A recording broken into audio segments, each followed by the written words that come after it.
Sa mabuting balita ngayon, isang lalaki ang nagtanong kay Jesus, ano po ang dapat kong gawin upang magkamit ng buhay na walang hanggan? Tumugon si Jesus, gawin mo ang lahat ng kautusan. Sinabi ng lalaki, ang lahat po ng mga kautusan ay tinutupad ko simula pa sa aking pagkabata. Sinabi ni Jesus sa kanya, isang bagay pa ang kulang sa iyo.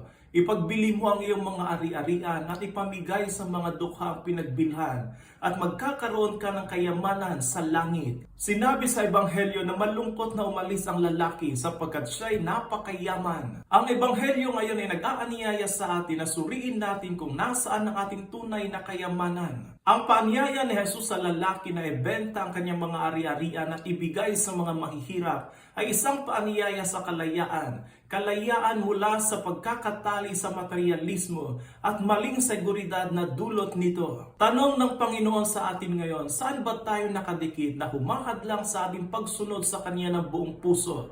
Kayamanan ba, relasyon, karir, makamundong mga bagay?